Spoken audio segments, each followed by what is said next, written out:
Philip to Evelyn, 24 June 1944.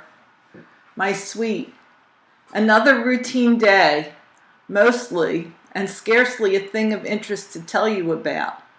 The weather has been lovely through the greater part of June. Today was typical. The sun shone brightly but without heat. The air is never quite still, and one becomes accustomed to seeing the red poppies swaying always in the constant breeze. The poppies strike me as being an apology for the wastefulness of men who let tiniest pieces of earth lie fallow. They adorn each uncultivated plot with their wind-blown redness. But before I wax poetic, I better get on with this. For the second day, there was no mail. Oh yes, there was a D-Day midget edition of the bulletin that Dottie was good enough to send along. In the afternoon, having completed my work by 3:30, I left the orderly room to get some air and to stretch my legs a bit. I was walking down one of the paths, thinking about nothing in particular, when bingo, an idea struck me. So clearly was it perceived in that instant that I immediately turned and went back to the orderly room to put it on paper. The whole thing is as inexplicable to me as it must be to you, sweet. But the thing that puzzles me most is this.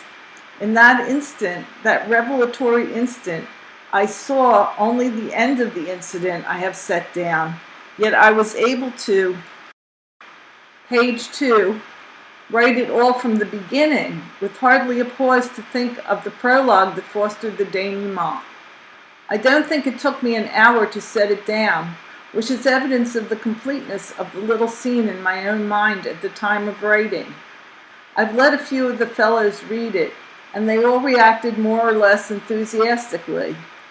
Sergeant Murphy even suggested submitting it to Yank. Really, I'm at a loss for what to do with it. You see, it cannot be definitely placed in a specific category. It's certainly not a short story, or even a good short story. On the other hand, I'm not particularly interested in submitting it to any editorial.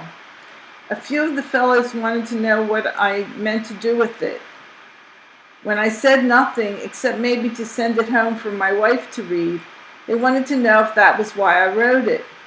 When I said no to that, they wanted to know why I did write it. I told them that it was just something that popped into my head unbidden, and liking the thought of it, I had put it down in writing. I'm afraid they neither believe nor understood that, and I can't very well blame them. Truly, as you may have gathered, darling, I'm not very clear about the whole thing in my own mind. One thing I am sure of, though, and that is that I must some way learn to write in a manner that will do credit to the things that are in my mind, especially these entirely, page 3, spontaneous, even if they aren't remarkable, spasms of seeing things. As you well know, darling, the phenomenon of writing or reading in my sleep is no longer new. It has happened too many times to be extraordinary, but is only recently that these flashes have struck me in broad daylight and complete consciousness. I have a theory about the whole business, but I won't go into that here. Suffice it to say that it's all very puzzling and somehow very wonderful. Anyhow, I am enclosing the fruits of my latest visitation. Although the incident is entirely imaginary, I bet a pretty penny that it has actually happened, almost word for word, just as I have set it down. Next time you write to Jack N, send it along to him. It's the sort of thing he would appreciate. Tell him to return it, though, because that and the original are the only 2 copies I have. You'll note that the first paragraph has been crossed out. That is because, on second thought, the scene, while as true to life as anything I can imagine, is still not true of the majority of GIs over here. Or if it is, I wouldn't want to be the one to point it out. It just struck me, Chippy, that on reading this you'll be inclined to think that I'm making much ado about literally nothing.